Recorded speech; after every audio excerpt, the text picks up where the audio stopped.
네, 7월 24일이고요. 어제 우리가 포인터라고 하는 녀석을 처음 보기 시작을 했죠. 그래서 이제 어제 마지막으로 했었던 예제가 이제 포인터는 결국은 이제 배열이라고 이해하시면 돼요. 기본적으로. 근데 그 배열 같은 경우는 사이즈를 만들 때 여기 배열의 크기로 설정할 수 있는 게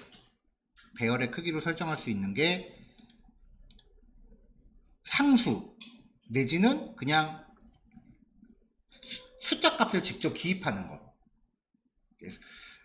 이런 식으로 이제 값을 직접 기입하는 형태를 프로그래밍에서는 혹시라도 용어를 만약에 사용을 할 일이 있다면 리터럴이라고 부른다고 했었어요. 그러니까 상수 내지는 리터럴로만 배열의 크기를 결정할 수 있다. 근데 지금 배열의 크기를 변수로 설정한다라고 하면은 C 언어는 그게 불가능하기 때문에 그런 경우에는 포인터를 써야 된다. 어제 내용을 간단하게 요약하면 그겁니다. 그래서 포인터로 만드는 거는 결국 배열의 크기를 내가 필요에 따라서 변수값에 의해 설정하는 거다. 사용법 자체는 그냥 배열하고 똑같이 쓰시면 돼요.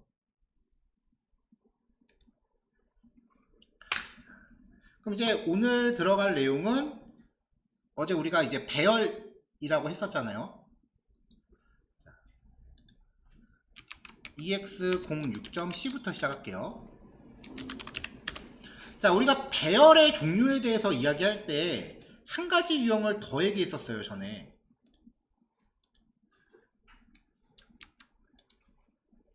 뭐였냐면은 문자열이에요.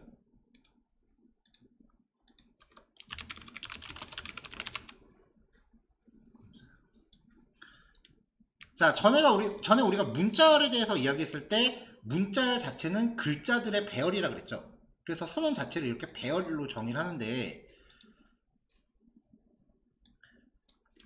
우리가 계속 강조하고 있는 게 배열하고 포인터는 같은 개념이라는 거 아니에요?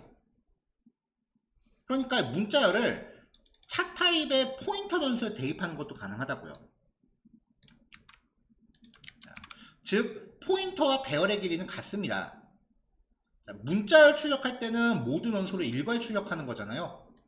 한꺼번에 다 출력해라 라고 하니까 출력 변수에 별을 적용하지 않고 그냥 메모리 주소 STR2만 전달하면은 출력이 돼요. 그냥 이렇게 똑같이 나오죠. 그러니까 C 언어에서는 요게 이제 문자열을 정의하는 방식이다. 이렇게 생각하시면 되고요. 요 형태가 이후 다른 프로그래밍 언어들로 발전을 하면서 스트링이라고 하는 데이터 타입 같은 게 하나 만들어져요.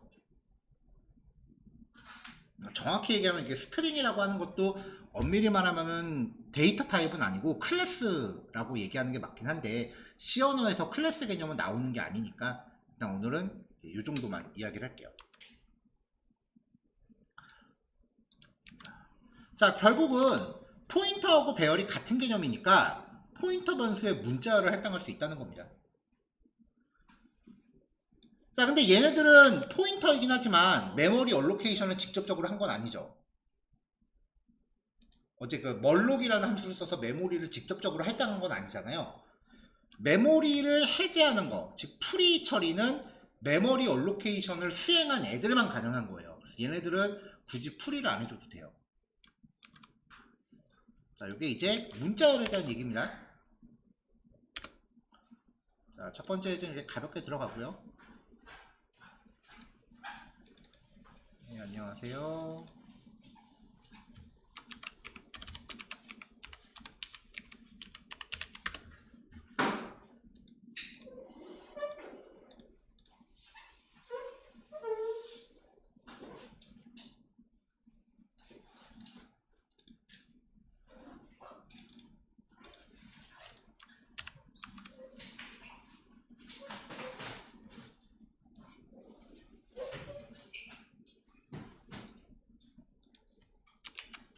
네, 안녕하세요.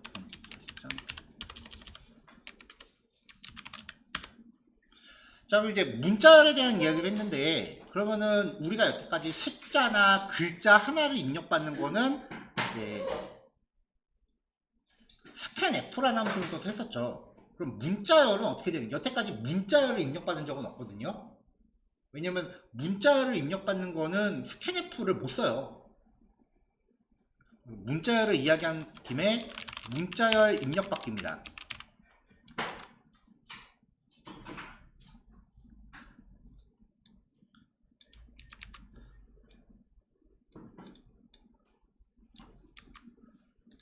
자, 대부분 이제 문자열 입력받을 때 이거를 포인터로 처리하면은 그 난이도가 좀 더 올라가서 보통 이제 그 고정 배열 하나 만들어 놓고 시작을 해요. 그래서 최대 256글자까지만 입력받겠다. 그런 의미로 해석하시면 돼요.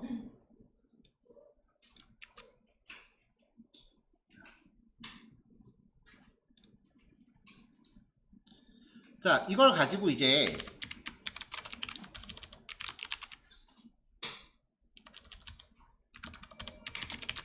입력받은 문자열이 저장될 배열을 선언을 합니다. 4타입의 str1은 사이즈는 맥스 사이즈 이렇게요. 자, 그 다음에 이제 문자열을 입력받으려면 어떻게 하느냐. 자, 일단 문자를 입력하세요 라고 지정을 해놓고요. 그 다음에 fget라고 하는 함수를 써요. 명령을 써요. 첫 번째로 세팅하는 거는 입력받은 문자열이 저장될 배열. 두 번째로 세팅할 거는 그 최대 입력 글자. 세 번째는 우리가 stdio라고 하는 게 스탠다드 인풋 아웃풋이라고 그랬죠. 이 안에 들어있는 하위 구성 요소 중에 stdin이라는 게 있어요. in이 뭐냐면은 입력하는 거. 그러니까 얘가 키보드를 처리하는 기능을 담고 있는 라이브러리다 라고 생각하시면 돼요. 그래서 표준 입력 함수라고 부릅니다. 뭐 이름을 입력하세요 라고 하면은 맥스 사이즈는 최소한 적어도 넉넉하게 한 20 정도는 세팅하시면 돼요. 근데 대체로 2의 배수 단위로 선언하는 게 좋아요. 그게 컴퓨터가 계산이 쉽거든요.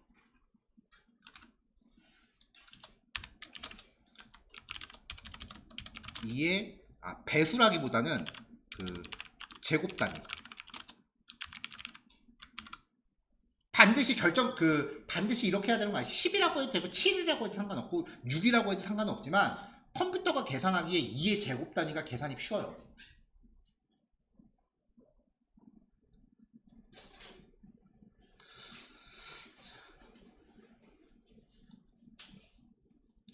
자, 그럼 이제 여기다가 입력받은 내용을 출력을 해볼게요. 여기서 이제 strlen이라고 하는 명령이 등장을 하는데 차이를 한번 볼게요.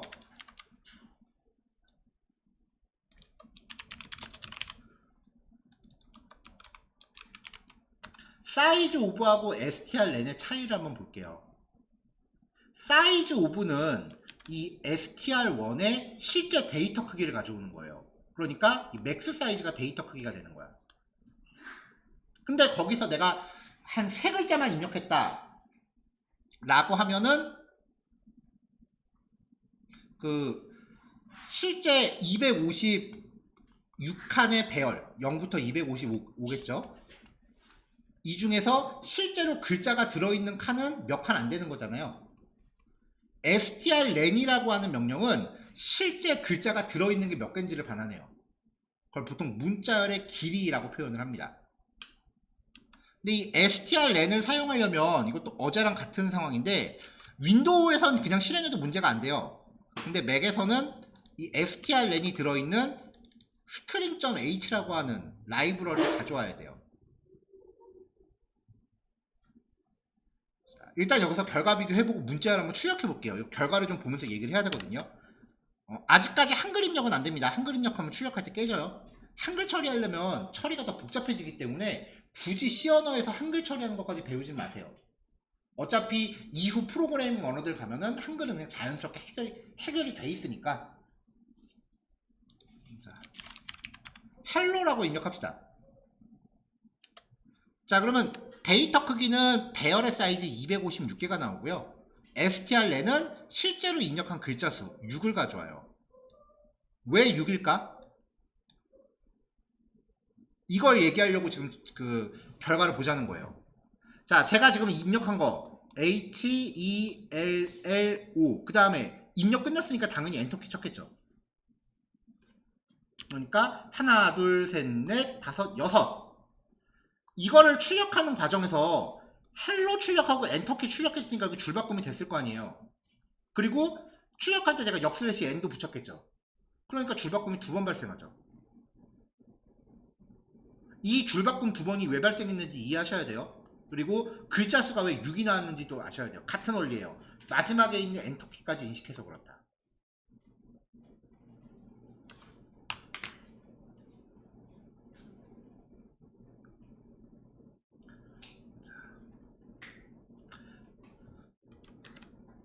자, 그럼 엔터키를 제거하려면 어떻게 하느냐? 자, 배열이 있을 때, 배열이 이제 256칸의 배열이 있을 때, 분명히 이렇게 저장이 되어 있을 거예요.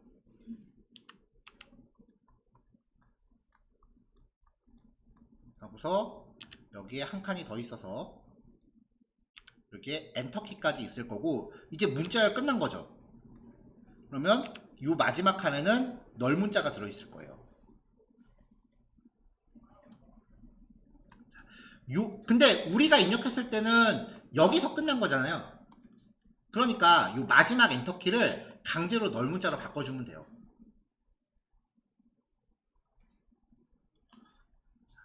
자, 얘가 결과값이 6이었죠. 0, 1, 2, 3, 4, 5번째 글자를 널 문자로 바꿔주는 거니까 strlen의 결과에서 마이너스 1 한 위치를 강제로 역슬래시 n으로 바꿔주면 되는 겁니다. 문자는 배열이니까요. 자, 문자를 배열로 봤을 때 맨 마지막 위치의 글자를 널 문자로 강제 변환하는 거죠. 맨 마지막 위치라는 거는 글자 수 빼기 1. 자, 널 문자는 한 글자니까 콧다운표로 처리하셔야 돼요. 이렇게 하고서 strlen을 다시 하면은 strlen 명령은 마지막 널 문자를 제외한 글자 수를 반환해요. 그래서 여기서 다시 출력해 보면은, 자, 글자 수도 제대로 카운트가 됐고 쓸데없는 줄바꿈도 안 들어갔죠. 그러니까 문자를 입력받는 루틴은 이거라는 거예요. F get로 입력받고 바로 이어서 널 문자 때려주는 거. 요거까지가 문자를 입력받는 과정이다. 근데 조금 귀찮으니까 혹시라도 아마 여러분들 학교 과제 같은 거에서 문자열까지 입력하는 얘기는 거의 없을 거예요. 요구사항이. 그냥 숫자값만 입력하는 게 고작일 거야. 근데 가끔 이제 좀 있어 보이게끔 하고 싶어서 문자열 굳이 입력받게 과제하는 애들이 있어요. 더러. 학점에 전혀 상관없어. 그때는 요 코드랑 요 코드를 연달아서 세트로 쓰면은 문자열 입력받을 수 있다. 빠지고요.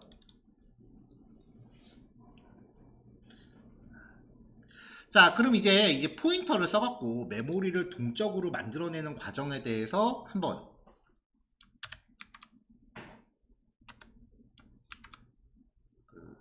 살펴보죠. ex08.c.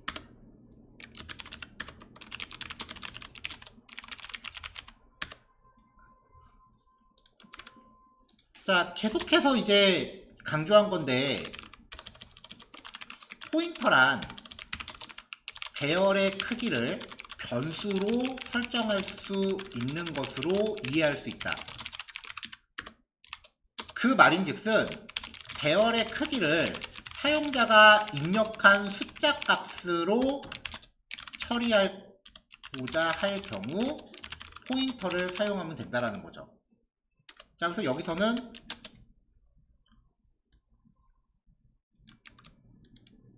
과목수를 입력받고 각 과목별 총점과 평균을 구하는 프로그램을 만들어 볼 거예요.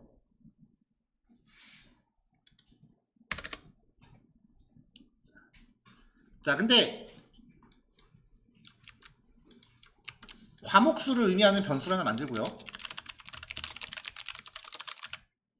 그리고 무한 루프를 걸겠습니다.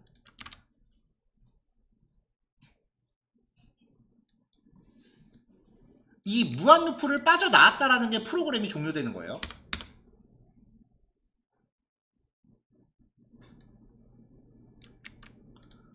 자, 과목수를 입력받을게요. 근데 0을 입력하면은 종료를 시킬 거예요. 그러면은 일단 카운트라는 변수를 입력받은 다음에 내가 종료를 해야 되는지 계속 해야 되는지를 일단 결정을 하는 거죠. 브레이크 걸면은 반복을 빠져나오니까 프로그램을 종료합니다라고 출력하고 끝날 거 아니에요.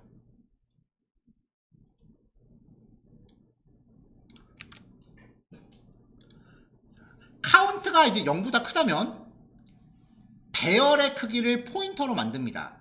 정수를 입력받을 건데 카운트 개수만큼 입력받을 수 있게요. 자, 포인트라는 형태의 포인터 변수를 만들었고요. 인트를 카운트 개수만큼 입력받는다.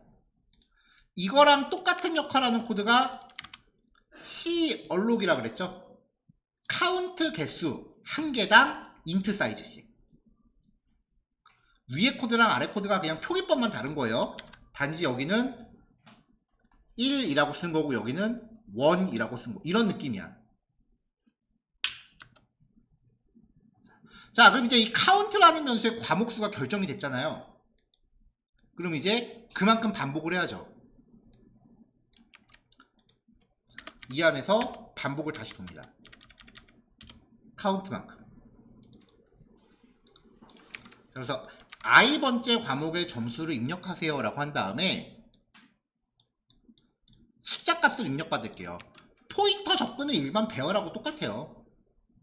포인트의 i번째에 주소를 던져주면 돼요. 스캔F에다가. 그러면 이 포인트라고 하는 메모리 공간에 입력한 과목 점수들이 저장이 되겠죠. 그럼 이제 이걸 가지고 총점하고 평균을 구하면 되겠죠.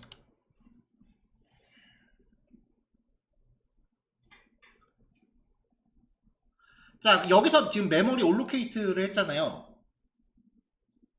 그러면 요거를 하게 되면 일단 포인터 변수가 8바이트가 어딘가 생긴다 그랬죠. 포인터 변수 8바이트가 어딘가 생긴다 그랬죠. 이게 포인트야. 그 다음에 카운트를 내가 3이라고 입력했다라고 하면 4, 3, 12 12바이트의 메모리 공간이 어딘가에 생긴다 그랬죠. 그래서 요 첫 번째 칸의 위치가 380번째 칸이다 라고 하면은 380이라는 숫자가 여기 저장이 되는 거예요. 이게 포인터죠. 자, 우리가 블록이 끝나면은 만들었던 변수가 자동으로 소거된다라고 했었잖아요. 소멸된다고. 그럼 여기서 반복이 끝나고 이렇게 돌아가면 이때 소멸되는 변수는 얘만 소멸돼요. 메모리 올로케이트 한 거는 반드시 프리를 걸어줘야 돼. 얘가 그 메모리 누수가 생기는 거야. 그러니까 반복 돌 때마다 12바이트씩 내 컴퓨터를 계속 족먹고 있는 거죠. 그러니까 반복문 안에서 메모리 올로케이트를 했다면 반복 회차 끝나기 전에 프리를 걸어줘야 됩니다. 이거 넣고 안 넣고가 진짜 코드 품질이 달라지는 거예요. 이거 안 넣는다고 해서 여러분들이 프로그램 실행하는데 결과에는 아무 지장이 없어요. 어차피 우리가 하는 거는 진짜 조그만한 되게 경량의 프로그램이기 때문에 뭐 컴퓨터에 큰 영향을 주진 않을 거예요.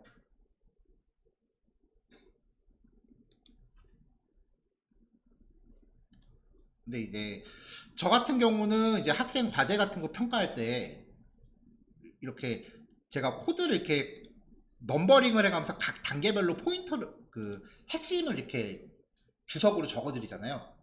저는 코드 과제물은 채점을 할 때 이렇게 했어요. 일단 모든 학생이 다 100점이라고 생각을 해. 그 다음에 코드를 보면서 제가 정한 어떤 이 체크 포인트들이 있는지 없는지를 검사해서 체크 포인트가 없으면 각각 마이너스 뭐 몇 점씩 이렇게 점수를 까요. 이거를 감점법이라고 하고요. 대체로 일본 대학 시험들이 그렇게 평가하는 걸로 알고 있어요. 그렇게 했을 때 각각의 항목별로 중요도는 좀 있겠죠. 그래서 까는 점수가 약간의 차이는 있어요. 보통 요런 거 안 하는 거, 요런 거는 감점을 좀 크게 줘요. 이런 거는 마이너스 10점. 이거 안 하면. 뭐 그런 식으로 하는 거죠. 근데 사전에 채점 기준표는 학생들한테 다 배포를 해요. 그러니까 그거 보고 거기에 나오는 대로만 코딩하면 이제 100점 받을 수 있게끔 하는 건데, 저 딴에는 학원이니까 점수를 준다고 그렇게 한 건데, 그래도 평균 점수가 70이 잘 안 넘어요. 그러니까 몇몇 개의 이런 체크 포인트들, 이런 것들을 본인들만의 절차 같은 걸로 이제 작업 절차를 이렇게 해놓으세요. 그래서 실제로 이제 어플리케이션 개발을 할 때 제가 하는 방식은 코드를 작성하기 전에, 제가 보시면 아시겠지만 주석 스타일이 만약에 책을 쓴다라고 하면은 단락을 나눠야 될 경우는 단락 부분은 이런 식으로 주석을 미리 걸어 놓잖아요. 그리고 각각의 좀 세부 설명은 이런 주석을 쓰죠. 소스 코드를 작성하기 전에 먼저 이 단락 주석을 미리 다 만들어 놔요. 내가 어떤 절차로 코딩해야겠구나 라고. 내 나름대로는 약간의 설계를 하는 거야. 그 다음에 이 밑에 내용을 채워가는 거죠.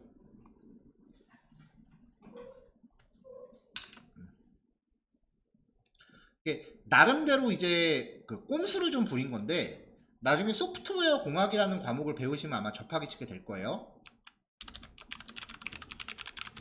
원래 프로그램 개발하기 전에 들어가는 그림들이 여러 개가 있어요. 그 중에 하나가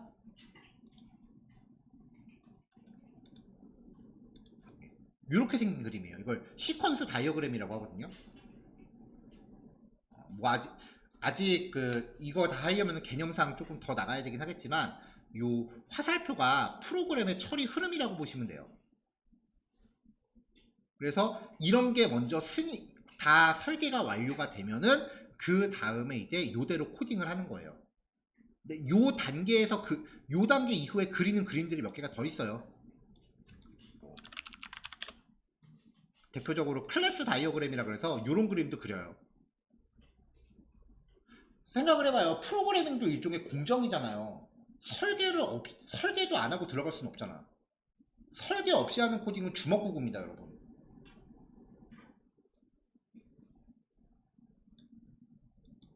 그래서 실제로 제가 그 전에 KT 프로젝트 합병되기 전에 KTF 프로젝트 들어갔었는데, 전체 프로젝트 기간이 8개월이었는데 그 중에 6개월 가까이 설계만 했어요.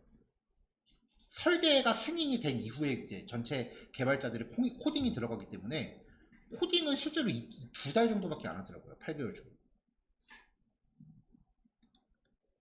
이런 것들 그림을 이제 저는 학교에서 이제 소프트웨어 공학이라는 과목에서 배웠어요. 아마 여러분들도 전공 과목 중에 거의 3, 4학년 때 나올 거야. 학교 다닐 때는 뭐야 이거, 난 코딩 배우고 싶은데 맨날 이상한 것만 가르쳐 라고 생각하고서 졸업하면서 책을 버렸는데, 제일 후회하는 게 이 소프트웨어 공학 전공책 버린 거였어요. 실무하면서. 신입 때는 잘 몰라. 왜냐면 신입은 위에서 설계해 준 거 받아서 하기만 하면 되거든. 과장 달고 뼈저리게 후회했어요. 이게 과장 되고 팀장 되고 나니까 이게 많이 나오더라고요. 내가 이걸 직접 그려야 되더라고요. 실제로 팀장급들은 직접 코딩 안 해요. 설계만 해주지. 왜 얘기가 일로 빠졌냐면은, 그래도 간단한 예제 같은 거 내가 학습을 하는 동안 저렇게 설계도를 일일이 그리기에는 솔직히 오버플로우잖아요. 그거를 저 나름대로 약간 간략하게 도식화한 게, 코딩하기 전에 내가 구현해야 되는 절차를 주석으로 넘버링을 해서 한번 생각을 해보자 라고 해서 이렇게 시작을 했어요. 실제로 업무할 때도 저는 이렇게 해요. 개발 업무할 때도. 그러니까 여러분들도 뭔가 연습하고자 하는 게 있으면은 연습하기 전에 절차를 종이에다가 펜으로 그리라 그러면 되게 귀찮아. 이렇게 주석으로라도 본인이 짜고자 하는 스텝을 먼저 한번 정리를 하고 시작을 해보세요.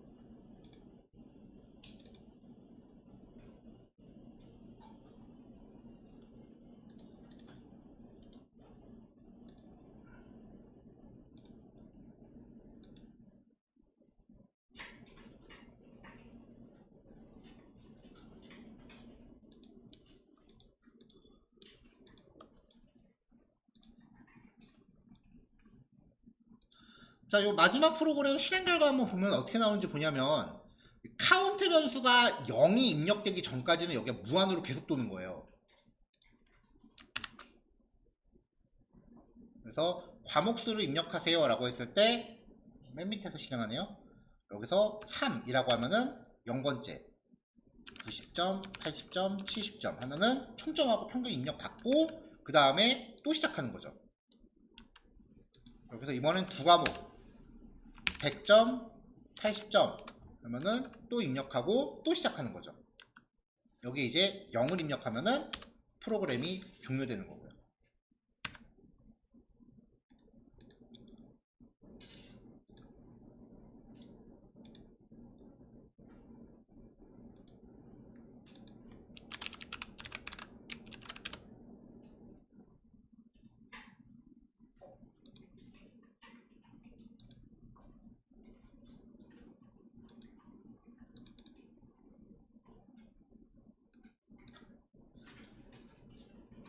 자, 그래서 이제 이렇게 무한 루프 돌리면서 입력받는 거는 이제 과제 같은 거 할 때 조금 기교를 부려보고 싶다라고 하면은 넣으시면은 괜찮을 거고요.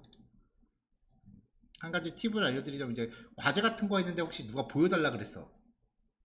이게 개인적으로 보여주긴 싫은데 거절하기가 되게 애매한 상황. 그럴 때는 이런 거 잔뜩 넣어서 과제에다가 있는 기교 없는 기교를 다 부리세요. 그러면서 보여줘. 어디 볼 수 있으면 봐봐라는 식으로. 하나의 꼼수.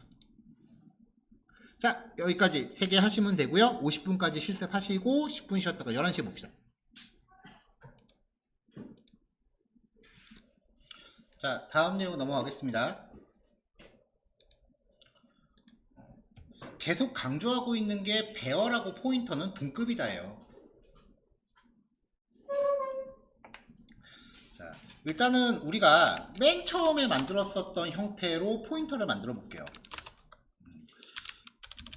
정수값 1개를 저장하기 위한 포인터입니다. 자, int 타입의 포인터 ptr1은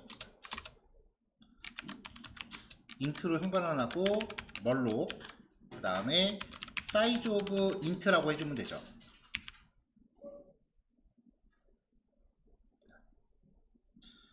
자, 앞에서 했었던 거 다시 한번 나올게요. printf 자, ptr1의 메모리 주소, 메모리 주소를 출력할 때는 그냥 ptr1 이렇게 하면 된다 그랬죠. 그 다음에 printf ptr1에 저장되어 있는 값은 접근하려면 별표를 붙여서 쓰면 된다 그랬죠. 자, 근데 이 시점에서는 지금 메모리 주소만 만들어 놓고 값을 저장하진 않았으니까 출력되는 게 없을 거예요. 그래서 별표 ptr1에다가 1, 2, 3, 4라는 값을 넣고 시작합시다.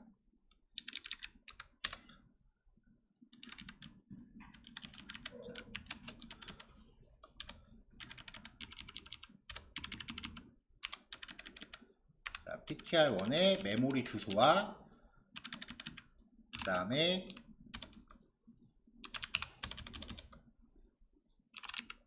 데이터 크기,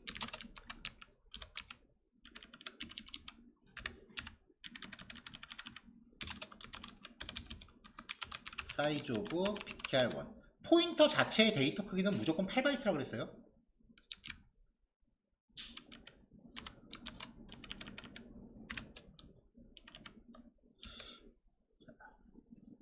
별표 ptr은 저장되어 있는 값을 의미하는 거고, 그 다음에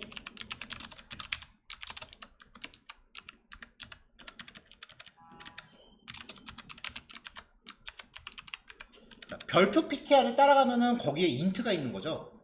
그러니까 별표 ptr의 사이즈 오브로 출력하면은 4바이트가 되겠죠.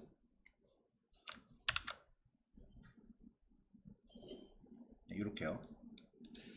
자, 1, 2, 3, 4라고 들어왔죠.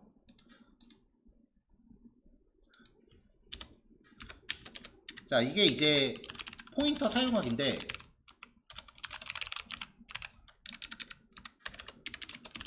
포인터는 배열과 동일하다라는 걸 계속 강조했잖아요. 그러니까 PTR의 0번째 라고 해도 이게 접근이 가능하다고요.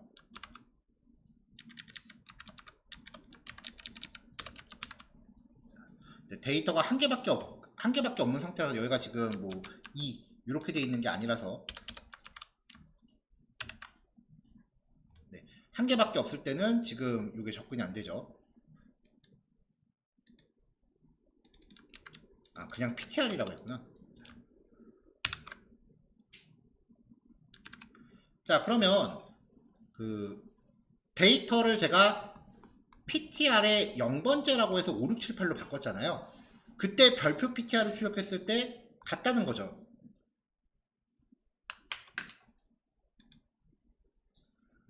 그래서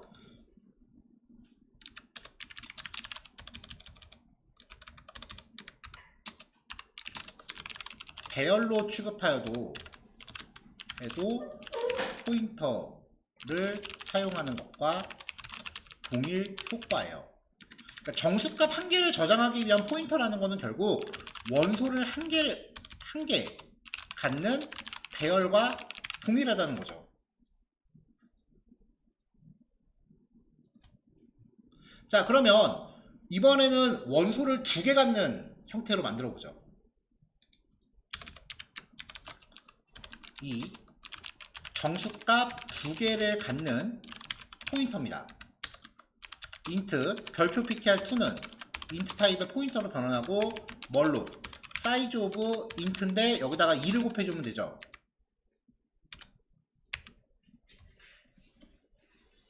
자, 그 다음에 이제 같은 방식으로 한번 출력을 해볼게요.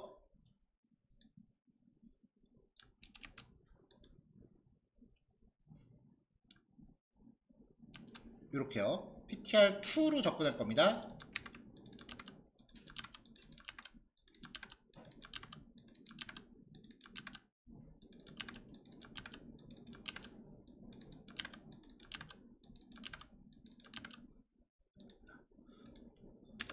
ptr2의 1번째는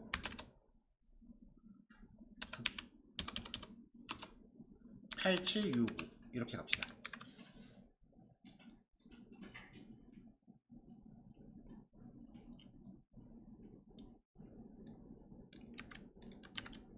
자, 그리고 출력할 때도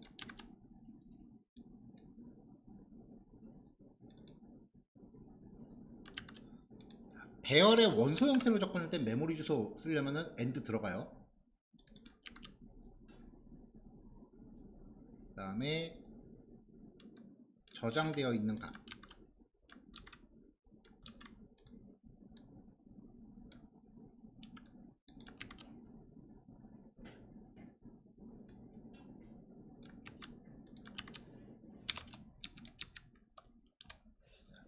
자, 배열의 원소처럼 접근하면은 값에 접근할 때는 그냥 0번째 그리고 메모리 주소 그리고 사이즈 오브 동일하게 사용하시면 돼요.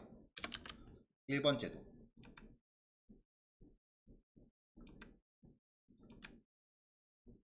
자, 위에도 배열처럼 쓰는 거 한번 해보죠.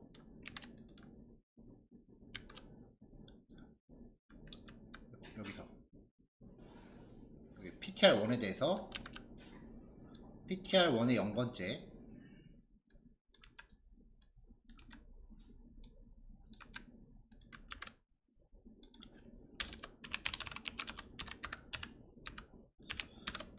결과가 한꺼번에 너무 많이 출력되는 게 좀 부담스러우면은 중간중간 이렇게 빈줄 하나씩 넣어주면은 구별해서 보기 좋겠죠. 자, 지금 현상을 설명하기 위해서 지금 실험을 하고 있는 거예요.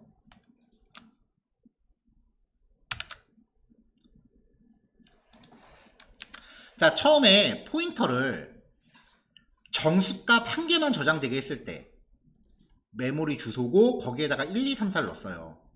그리고 그거를 내가 PTR1의 0번째에다가 5, 6, 7, 8이라고 값을 바꿨을 때 별표 PTR로 접근하는 거랑 PTR의 0번째 원소가 한 개니까 0번째밖에 없을 거 아니에요. 인덱스로 접근하는 게 방법이 똑같다는 거죠. 자, 그럼 여기 ptr2에서는 size of에다가 곱하기 2를 했으니까 정수값 두 개를 저장할 수 있는 거잖아요. 근데 여기서 분명히 ptr2의 0번째랑 1번째에는 값도 다르게 저장됐고 메모리 주소도 지금 딱 4바이트 올라갔죠. 그러니까 배열로 접근할 때는 이렇게 다 접근할 수 있는데 별표 ptr2 이렇게 포인터 형태로 접근했을 때는 데이터가 두 개 저장돼 있는데 5, 6, 7, 8 0번째 밖에 접근이 안 된다는 거, 이걸 보여주고 싶은 거예요 지금.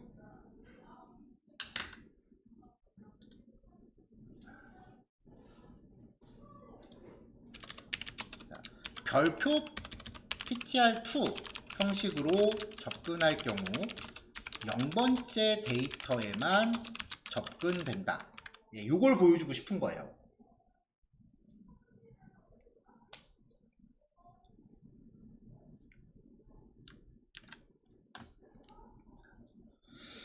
자, 이 코드를 이제 또 엑셀로 얘기해 보자고요.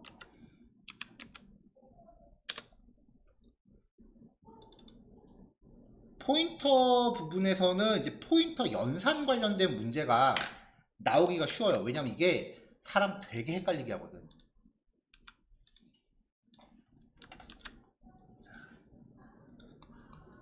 정수 타입의 포인터 P라고 선언을 하겠습니다. 그러면은 어디엔가 8바이트 공간이 생겨요.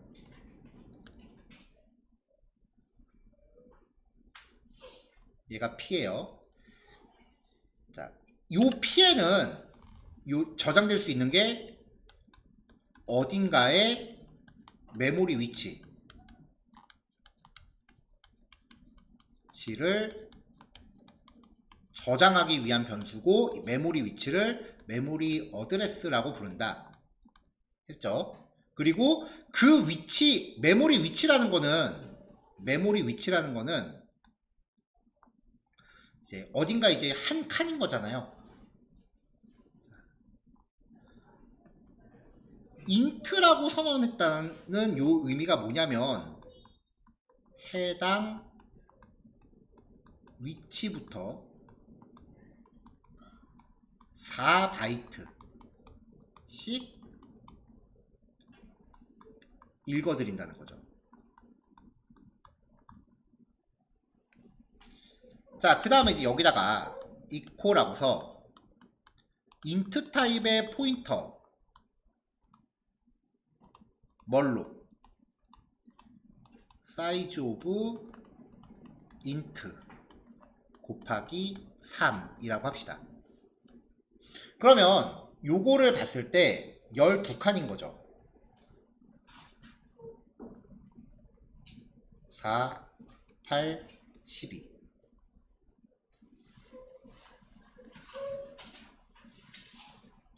근데 이건 단순히 그냥 12칸일 뿐이에요.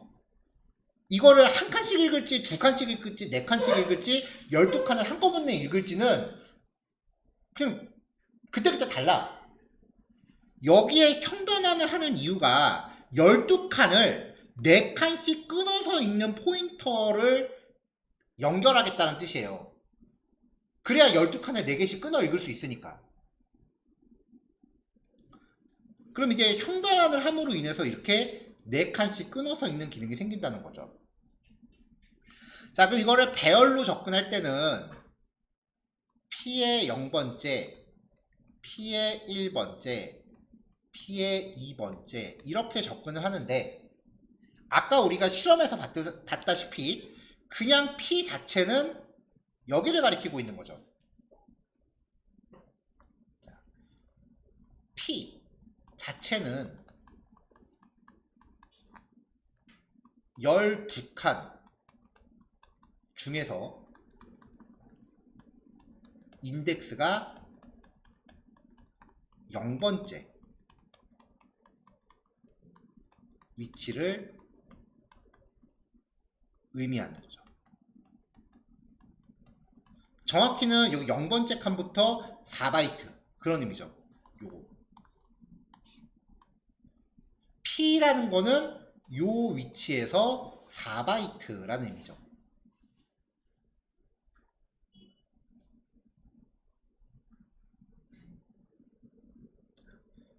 자, 그러니까 기본 상태로는 P와 P의 0번째는 같다라는 거예요.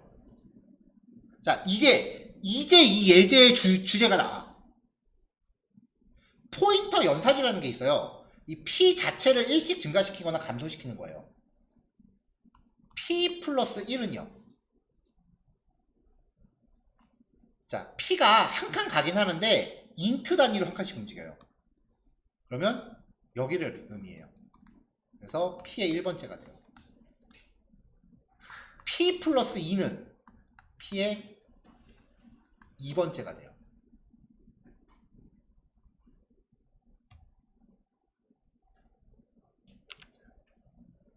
자, P에 1을 더한 거니까 그래도 P 자체는 얘를 가리키는 거예요. 근데 P 플러스 플러스라고 해버리면 P 스스로 1 증가죠. 그럼 P 자체가 P의 1번째가 돼. P 플러스 이퀄 2라고 하면은 이렇게 P 스스로 증감연산자나 단항연산자를 쓰면은 P 자체가 한 칸씩 이동하는 거예요. 플러스 1 플러스 2를 하면은 P는 여기 고정되어 있고 요 옆에 데이터에 접근하는 거예요. 이게 되게 헷갈려. 요거를 잘 구별하실 수 있어야 돼요.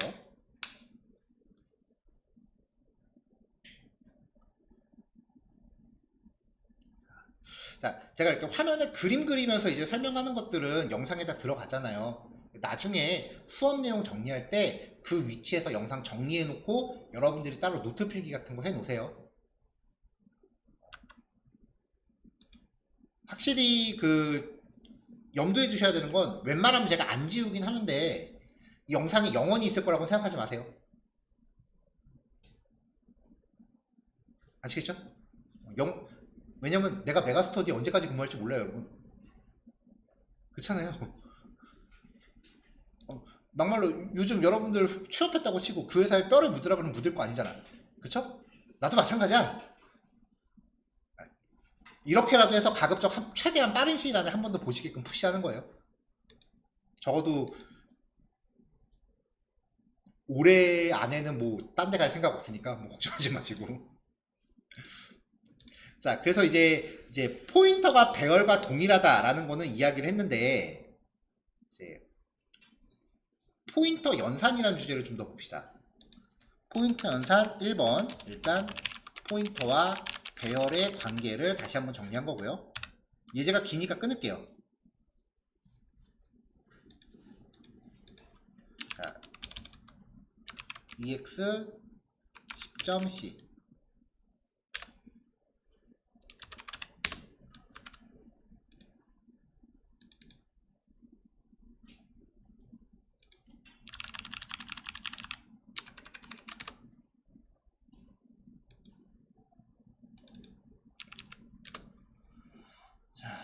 그러면은 이제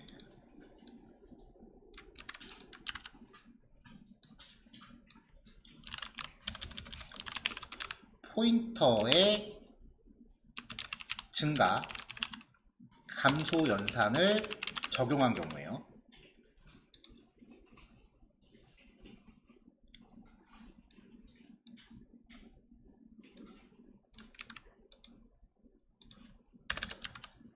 일단은 포인터를 하나 만드는데 5개 정도 원소가 아니 한 4개 정도 원소가 있는 애를 만듭시다. 4개의 정수를 저장할 수 있는 포인터입니다. 편하게 그냥 값을 저장할게요.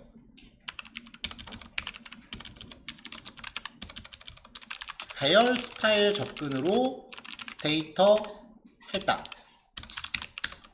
PTR 0번째는 10, PTR 1번째는 20, PTR 2번째는 30, PTR 3번째는 40. 자, 이걸 그냥 출력만 할게요.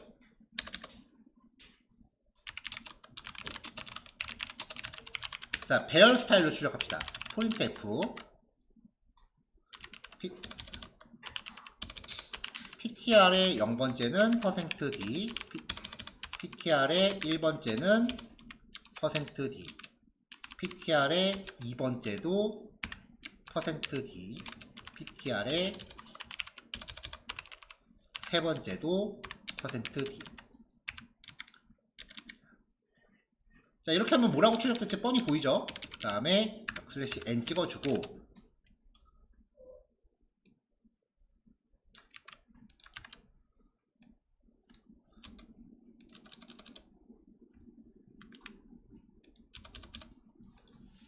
자, 이렇게 하면 뻔히 결과 예상되죠? 저장 그대로 출력하잖아요.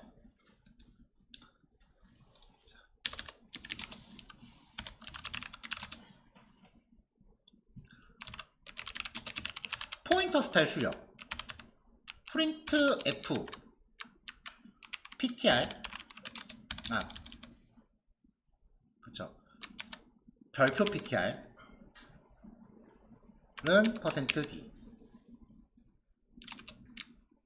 그 다음에 별표 ptr 플러스 1은 %d, 별표 ptr 플러스 2,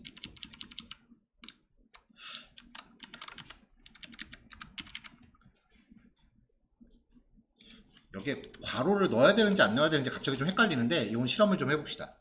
%d 별표 ptr 플러스 3도 %d, ptr 자체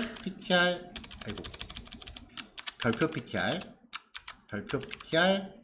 플러스 1, 별표 ptr 플러스 2, 별표 ptr 플러스 3. 괄호 쳐야 된다. 결과 보고 나서 설명할게요.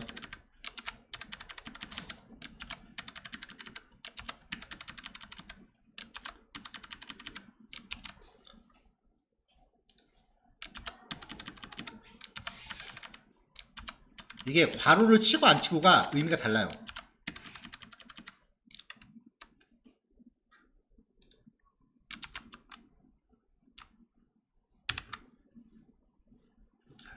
자, 같은 값이라는 거 확인됐죠?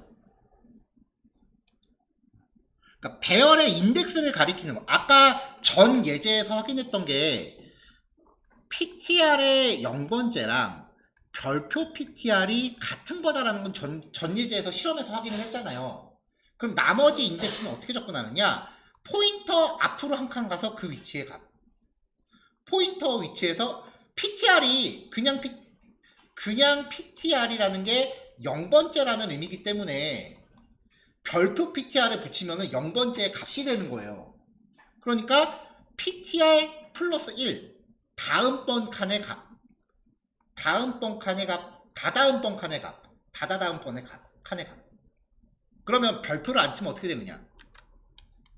별표 PTR 플러스 1을 하면 어떻게 되느냐? 자, 이게 0번째 항목이라고 그랬죠? 그럼 0번째 항목 값은 10이죠? 거기에다 1을 더한 거니까 11이 되는 거야.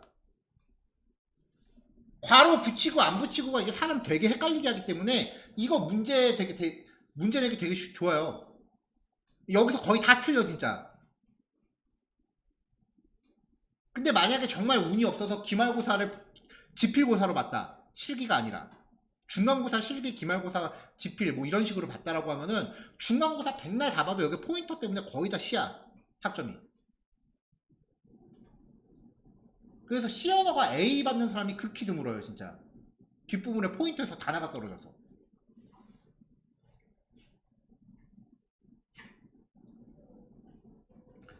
아니 뭐 저 잠깐 안 받아도 돼요 그러면은 그냥 적당히 하셔도 되는데 기왕이면은 잘 받자고요.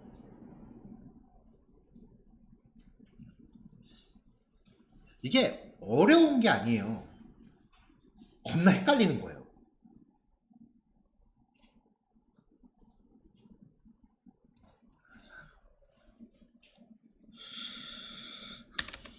자, 그러면 이제 포인터 자체의 증가입니다. 자, PTR을 1 증가시킬게요. 그 다음에 출력해 봅시다.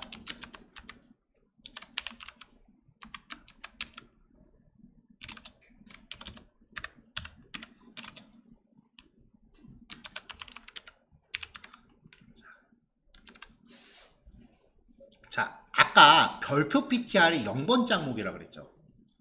자, 별표 PTR, 별표가 붙으면 값이잖아요. 별표가 없으면 주소죠.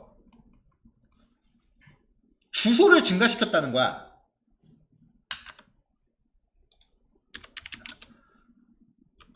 그냥 PTR은 주소를 의미하고요. PTR++는 주소값을 1 증가하라는 의미예요. 근데 인트 타입의 포인터잖아요. 이므로 1 증가할 때 4바이트 단위로 이동을 해요. 그러니까 결국은 지금 여기서 PTR++ 했다라는 거는 4칸 이동하라는 거예요.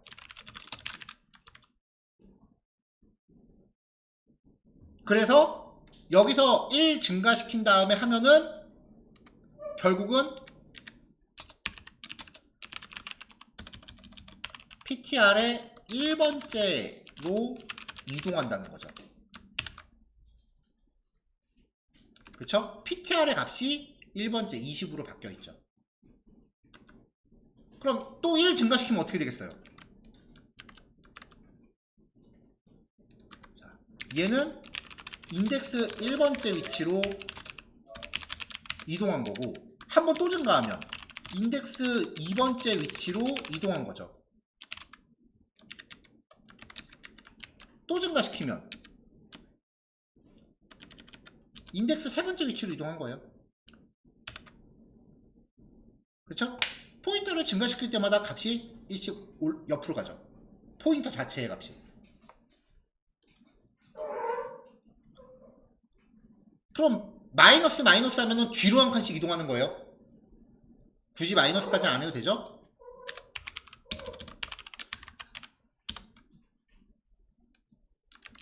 자, 또 증가하면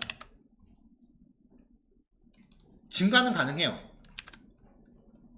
자, 근데 애당초 잡은 게 4칸짜리 이거였죠.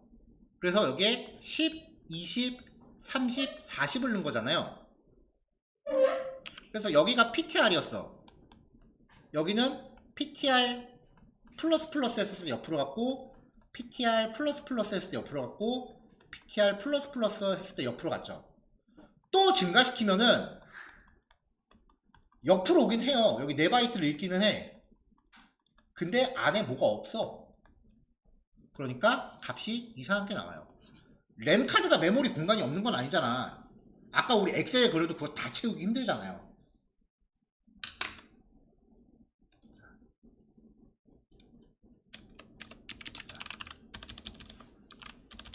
포인터가 가리키는 위치 자체는 이동 가능하지만 해당 위치에 데이터가 없으므로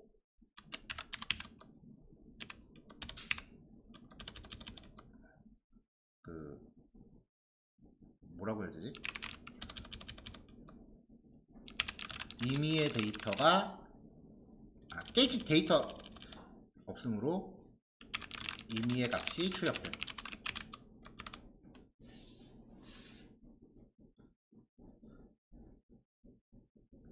자, 그 다음에 이제 포인터를 쓰고 나면은 풀이를 해야 된다 그랬죠. 자, 또 잘 보세요.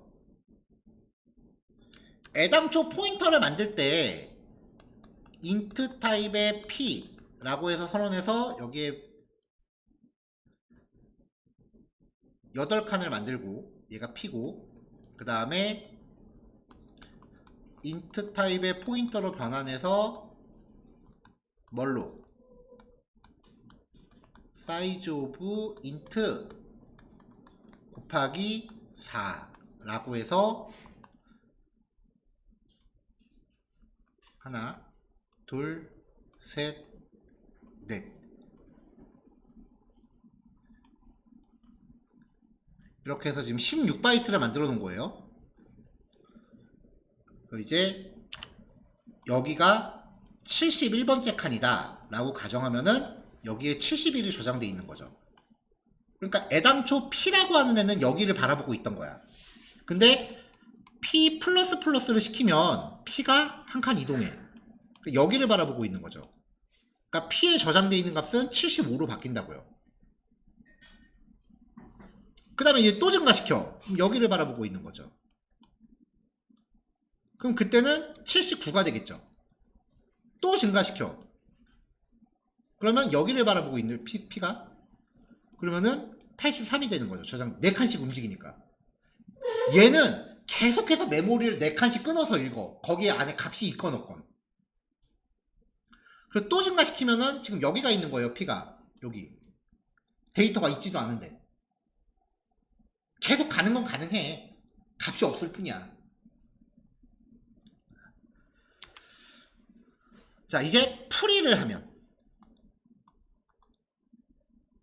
풀이 P라고 하면은 얘는 현재 위치하는 곳부터 메모리를 해제하려고 들어요. 이건 어떻게 해? 메모리 누수가 되는 거지. 그러니까 풀이를 하려면 뒤로 백해야 돼요. 하나, 둘, 셋, 백해서 가야 돼.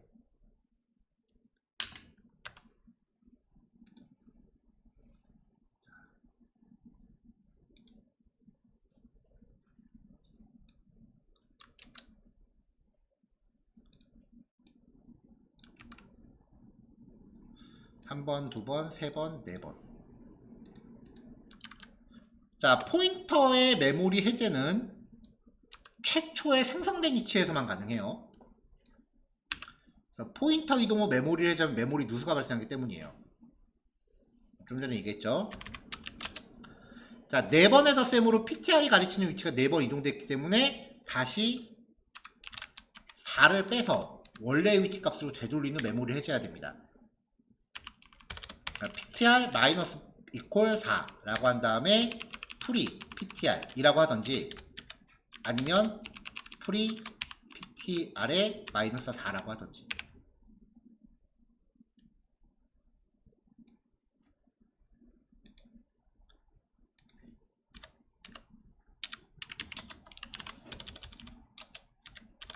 자, 이게 포인터 연산이다.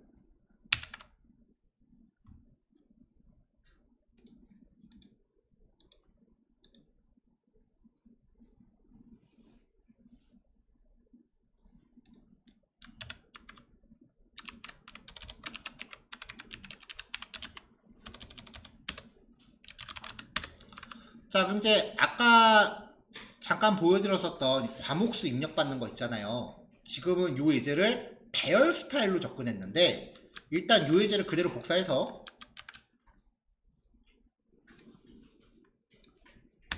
요 기능을 포인터 연산 버전으로 바꿔볼게요.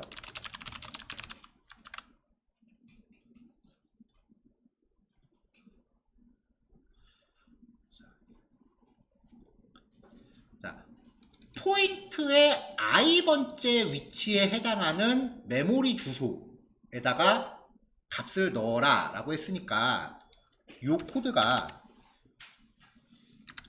일단 scanf %d 라고 한 다음에 그냥 포인트를 주는 거죠. 포인트 자체는 0번째의 주소잖아요. 그 다음에 포인트를 플러스 시키는 거지.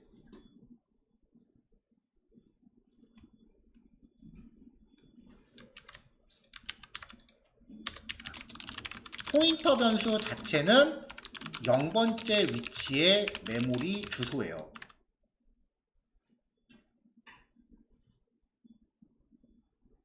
물론 증가를 시키면 그때는 1번째가 되겠죠.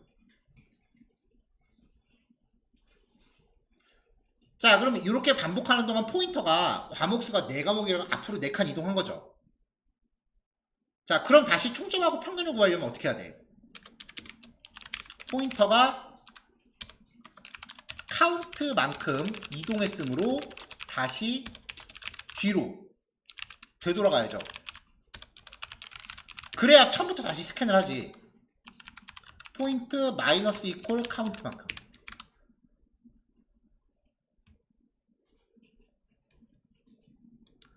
그 다음에 값을 합산할 때도 sum 플러스 이퀄 별표 포인트. 그리고 또 한 칸 이동.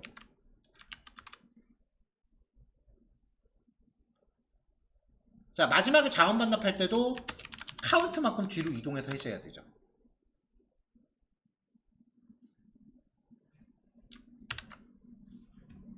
자, 과목수 3과목 72, 80, 96 2과목 10점, 20점 종료. 이렇게 해서 포인터 연산이다.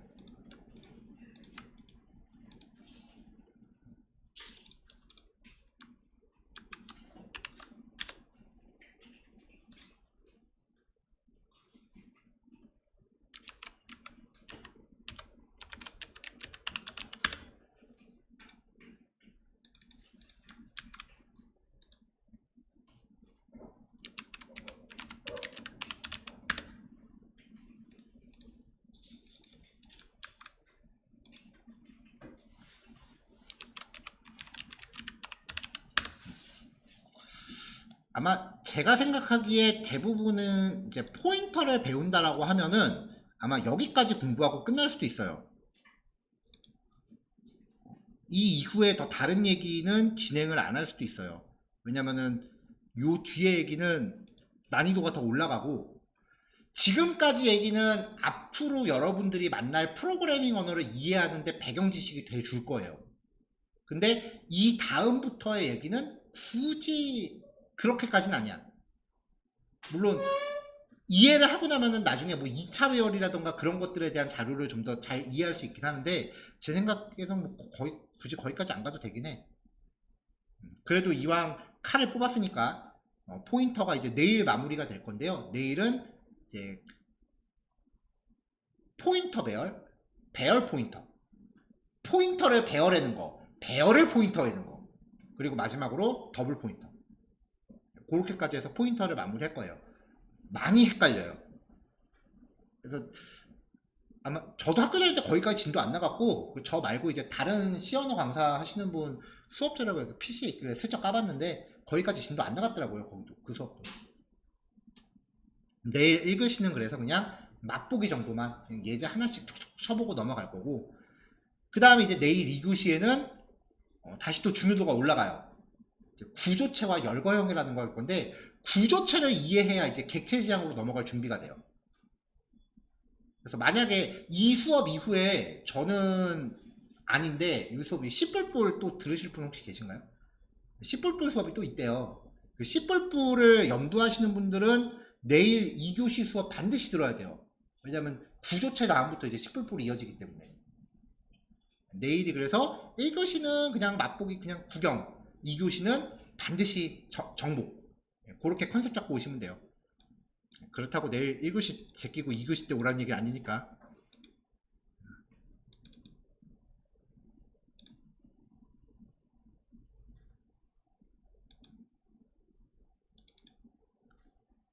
자, 6번까지 아까 했고, 이번에 7, 8, 9, 10.